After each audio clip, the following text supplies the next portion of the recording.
Hey, happy Sunday morning. It's rainy. That's all right. I wanted to read from Douglas's 21st Century Mysticism book, how he unpacked the left and the right brain. You can Google about it. We know about left and right brain stuff, kind of some basic nomenclature that we need to know so we can, sort of understand how our thoughts and feelings come in and, find out certain things about how we process this stuff. So, but I like, and there's so much about it, which is great. We need that. But I like how he put it out there. So I'm going to read it. Left, right brain stuff. I'm still a little bit sleepy, but here we go. I don't know if I need these right now. Do I? We don't know. I mean, it's easier. Shit. Research on human brain functioning has led to the discovery that we have basically two modes of thinking available to us, emanating from two distinct hemispheres of the brain, one that processes ordinary sensory data in a logical, linear fashion, and the other that intuitively transforms ordinary data into new creations, one that analyzes over time, the other that synthesizes over space.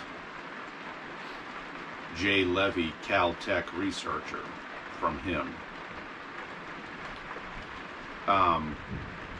That's how he described. Analyzes over time. Of course, that's left brain, and the other synthesizes over space. The left brain is our computer. It reasons, organizes incoming data using speech and concrete, materialized facts for its explanation of reality. I mean, how many people do we know that just swim in that pool? Reality is constricted to only your concrete experiences that you can explain or have big evidence that it was real.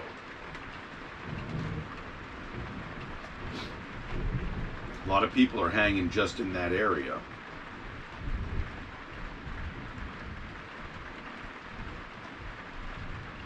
This verbal brain dominates most of us most of the time.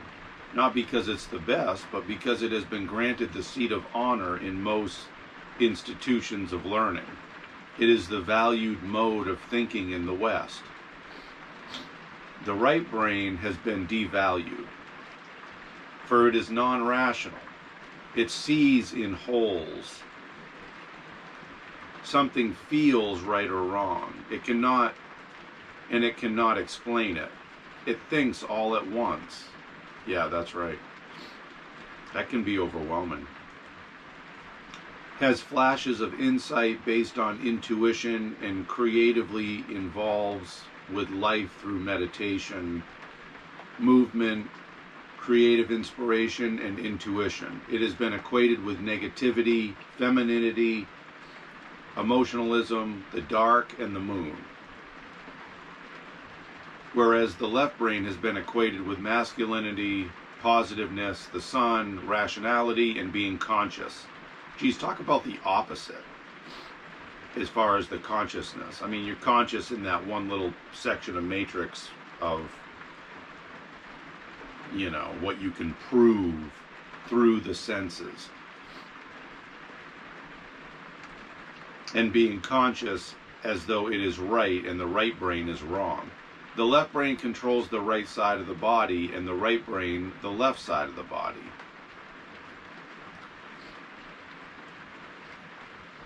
The following are some of the common parallels that are made of left and right brain functioning that will familiarize you with these two modes of knowing.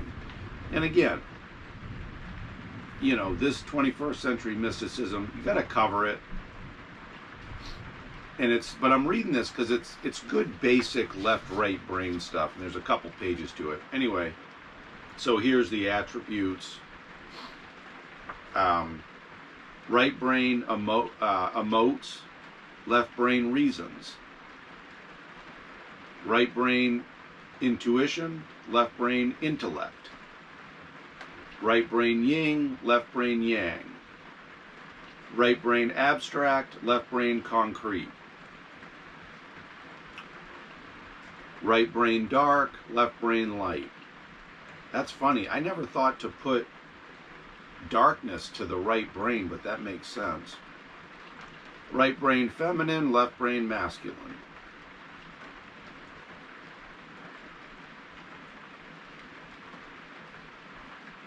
Right brain divergent, left brain convergent. He's talking about divergence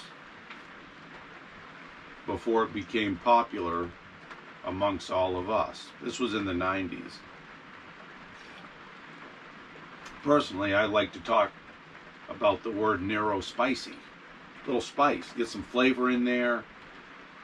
You know, get pumped up on a Friday night, go to Bubba's, do a little dance off, get a dance contest going. That's a good example of right brain. Get creative on that dance floor. Right brain simultaneous, left brain successive. Right brain rational, left brain analytical. Yeah, rational. See, right brain, you can show your reasonability.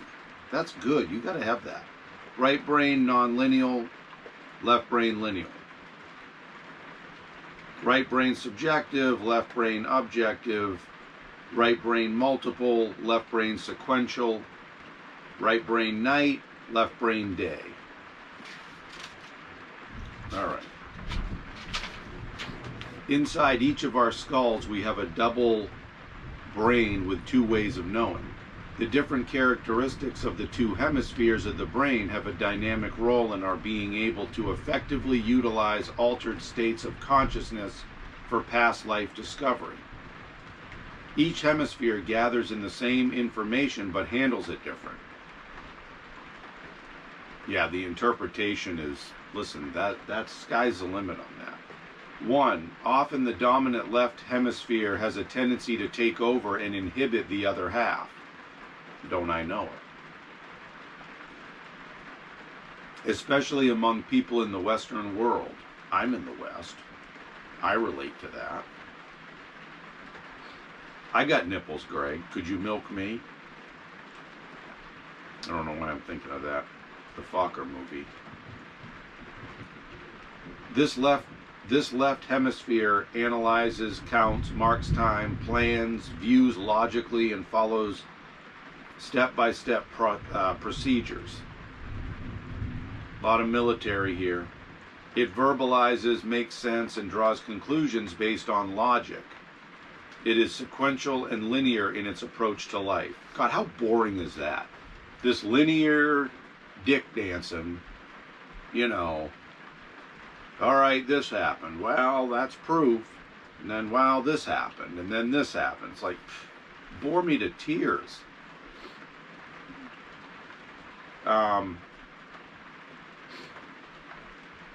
The two hemispheres of the brain. When we use altered states, such as in past life meditation, it is easier to go through the right hemisphere to those deeper levels of the subconscious mind. Here, those ancient memories are still stored for us. All right, almost done here.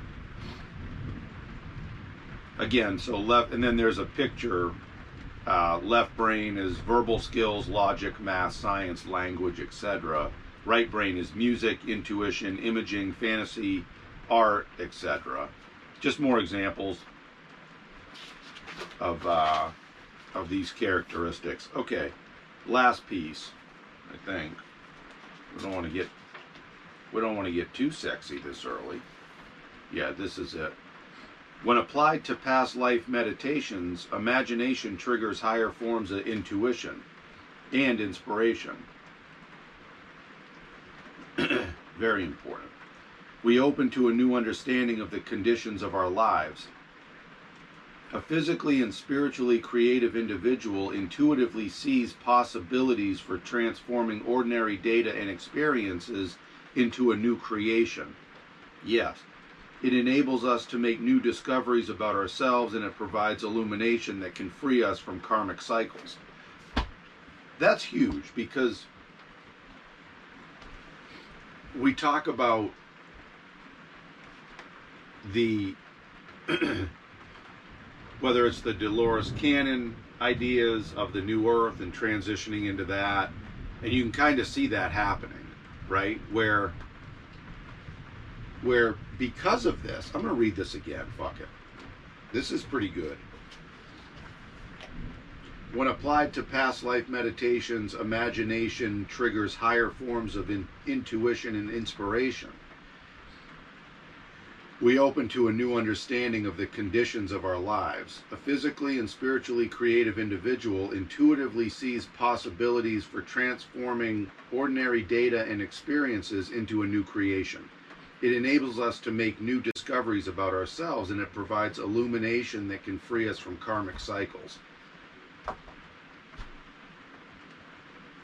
That's a great thing, because every day, there's everyday examples of that where, all right, look, we start way back in the caveman days where you were talking about masculine and feminine. Okay, so the guy takes his club after he got his kill, and he beats the chick over her head, drags her into the cave, has his way with her. We're getting a little bit, look, it's getting a little bit next level right now.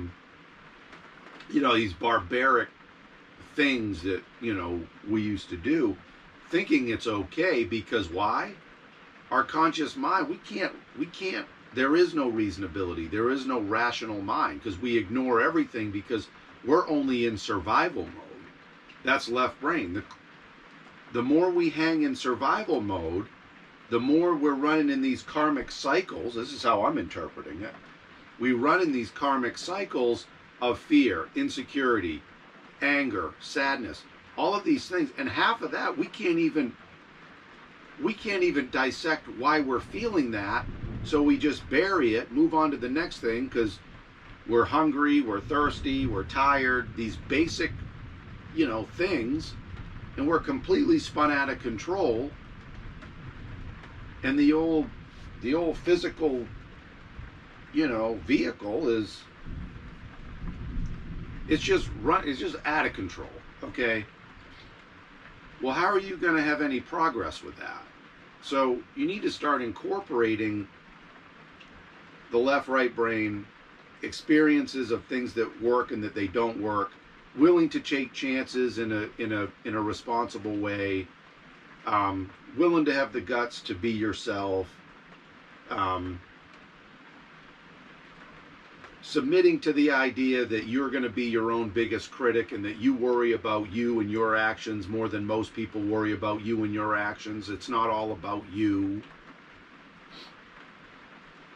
So to be able to transcend up, or however you want to think about it, that's the higher self. That's the higher level of consciousness that is able to reason, that is able to have empathy or compassion for somebody else. So now collectively we all start to partner up with, oh, hey, this is working. Kind of like that 100th monkey theory.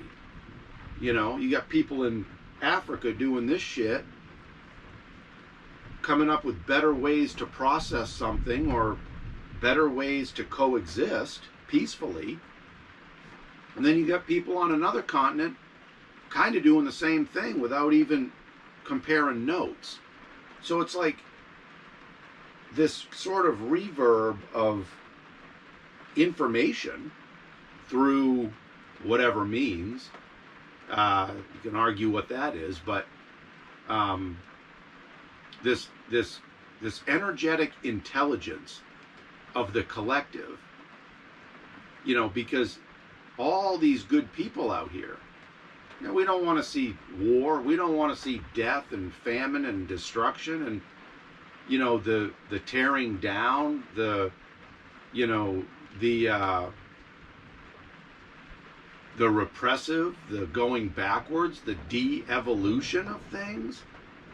I mean, who knows? We may have already been where we're at right now from a technological standpoint, from, whatever, intellectual standpoint. And, we may have already had a couple of world wars and we had to start over. Back to the Stone Age with a caveman dude beating the lady and dragging her into the cave. So, who knows? I mean, how many rabbit holes you want to dive down on a Sunday morning? I'm getting all jiggy with it over my coffee. But good honey in this coffee from the girls. Chris calls them the girls. Used to be Gert and Maudie. Anyway, so the left. I mean, I could go on about this, but the left and the right brain having basic nomenclature of that, and then being able to utilize it. And I was talking to Leah, I don't know, a couple of weeks ago about breaking down each part of the brain